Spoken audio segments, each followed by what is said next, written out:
David Fulmer. Oh, I'm going to edge across. Okay. And so, with that, And so- I will welcome David Fulmer, Seamus Award-winning, Shamefull Award-winning author. Okay, no. Oh, me? This is the triad right here. The Three Stooges. I'm the smart one. Right. I'm And the- then I'm the- you that. The inspiration. I'm the brains and the looks He's of the this pretty outfit. one, I'm the too. pretty That's one. right. I'm the- Certainly. Talented. Slightly, yeah. Anna, get your hand out of my pocket. Oh, it's not Okay. Anna. He Oh, it's not Anna. That's does, not right, he Anna. does. He writes fantasy, Right. it's true.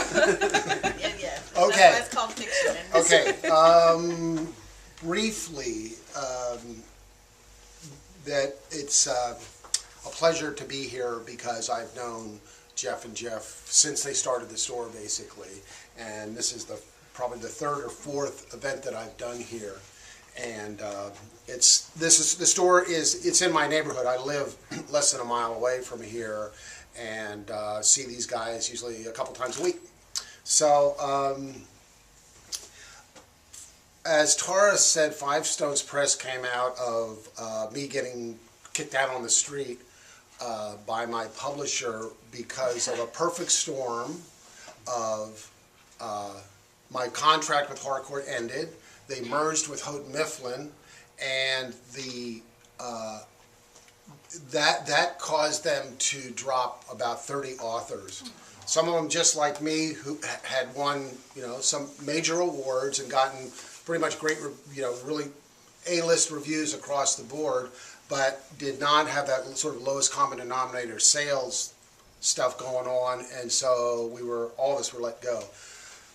A lot of people, I've been told, have just decided that was the end, and they just didn't have the heart to keep going, and just basically stopped writing. Mm-hmm. So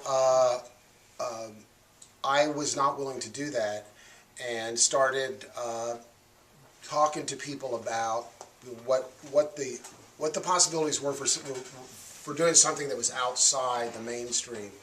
And I had heard about someone who had asked for donations to have her CD recorded and produced and raised all this money. I didn't want to ask for donations, but I thought selling shares might work. And then, as Tara mentioned, I saw in the New Yorker an article called "How David Beats Goliath" by Malcolm Gladwell. That basically talked about how David beats Goliath, and how David beats Goliath is not by playing Goliath's game, but by changing the game entirely. And so that's what we intended to do with this new business model. We're optimistic. We don't know what's going to happen, because every day it's been a new experience, because none of us have been in the publishing business, and I know about it from the angle of an author who's been inside for 7 or 8 years now.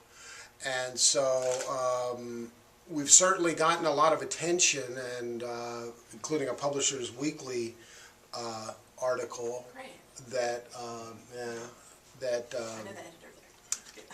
that sort of kind of went viral on the web. So people are interested, and they're waiting. I get a sense that there's a lot of people that are waiting to see what's going to happen, because this is just one model. It's certainly not the only one, but I think that the future, there's going to be the big, the John Grishams and the Stephen Kings of the world, and then I think there's a place for small, agile publishing ventures spread out around the country that selling 3,000 or 4,000 books is actually a good, is considered a success. Whereas in New York, selling that many books, you're out. They won't even talk to you, basically. So we're we're optimistic, cautiously optimistic, and looking at what's going to come next. And I think we're looking for a good nonfiction project to put out next. And but it's a day at a time. And this book is also unique for me because it's not a historical mystery. It is a mystery, but it's not historical. It's contemporary, and it's told in first person, which I've warned all my students to never ever do, first person. But it just seemed to fit this project. And so far the reviews have been, with one exception, the reviews have been really excellent. So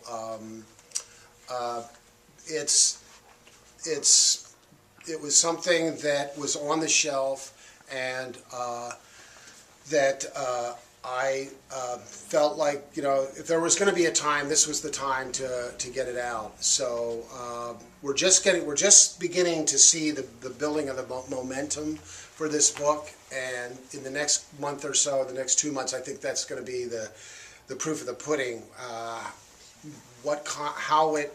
How it is accepted by the marketplace, given that it's this new venture and a different model for me, and